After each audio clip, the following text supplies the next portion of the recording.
And I just want to just say I'm just grateful that I met these two individuals, because if I didn't meet Lee, it Hmm. would be really, I think it would just probably take me a longer period of time. Because the crazy thing is, like, when I was in the process of about to graduate graphic design school at Brian Stratton College, Lee, she told me, she was like, "Oh my gosh, Shardani, I definitely want to recommend you to go to Syracuse University for fashion design, because all through the years that I was at Brian Stratton College, everything consists about fashion and modeling. At the time, I was modeling, married with children, all the things. And the thing is, I had my book, I had my notebook with, playing with, silhouettes and using, Hmm. fabrication for my bags to be able to create, different silhouettes for my girls. So it was ordained, to say the least. Once I did my application with with Syracuse.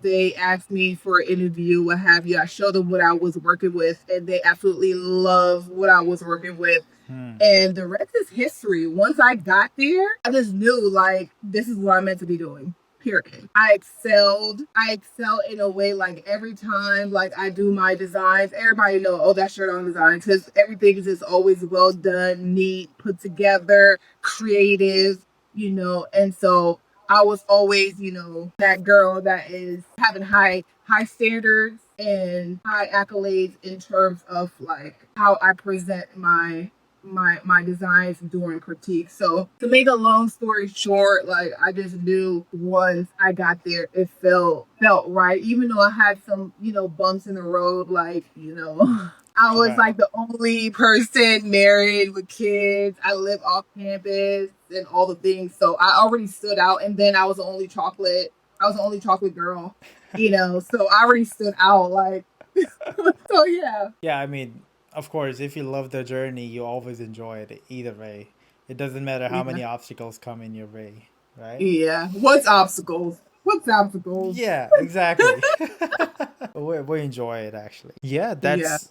Thank you for telling me that. And so, what was the first piece that you designed and you remember that was good and you said, "Oh wow, I can design." Well, throughout our process of going to fashion design school, we had to create different, sample garment. But the garment where I knew I was her, Hmm. it was this dress called my Gladiator Dress, and I actually won an award for that at school. Like, it was a competition or what have you, and of course, the Empress got that, and it was absolutely stunning. And to this day, I still have this garment, and I showcased it like a few years ago, what have you. But it has femininity to it. It has a little bit of fluidity to it. It had structure. The texture was beautiful. It was like, I used this.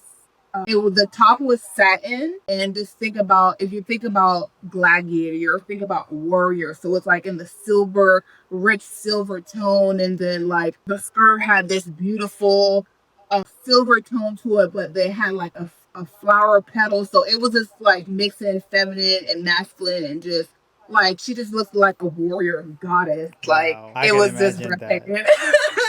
And then, like, the lines was just, I mean, it just fit the model, it fit the mannequin, just so, it was just so sexy. It was just, I had it was just so sexy. Like, yes.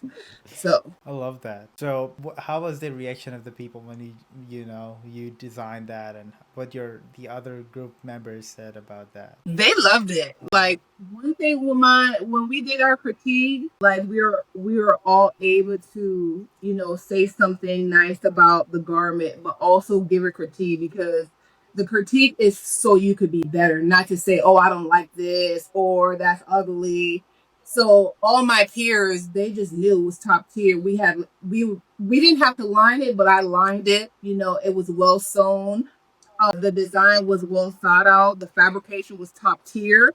One thing with me, that's why I knew I was going to be into luxury, because, like, my fabrication always stood out from everybody, because I will always buy the best, even though in college, like, we're always told to make sure that we don't do too much, and be able to take care of, if we're doing a whole collection, don't just spend everything on one design, like, to to balance balance Right. everything. But Exactly. I just knew that the quality of your fabrication speaks volume, and it Yes. also has that longevity. Like right now, it's still my design is like timeless. I can rent that out right now, and somebody could wear that to like a down and a Hmm. gala. Like they don't know that I might have made that like 5 and 10 years ago. Amazing. I mean that's the whole point. If you create something timeless, you can just wear it over time. Oh It's yes. it's just does not stop whenever the trends stop. Absolutely. And Right. that's what I love about our designs. Like I don't follow trends. I am the trendsetter. I make the trend. You get what I'm saying? So Right. I don't really like I know what it is. And one thing I always remember, like my graphic design teacher, Bill DeForest, he was like, in order, you gotta know the rules Mm-hmm. before you could break the rules. So I know what's there. I know what's Exactly. out there. Right. But I know what I need to be doing. I have my own mission. And Mm-hmm. so I don't have to follow what they're doing. I know what I'm doing. I love that. Thank you for telling me, but my next question was the same thing. When you're about to create a design, because you're a designer, I'm very, get fascinated by the designers, all of them, because every person has a unique kind of a mindset with the designs that they try to create, because it's an art that you're, trying to put on somebody, or you're trying to make something. What are the things you told me about the fabrication, about the timeless thing, and one more thing,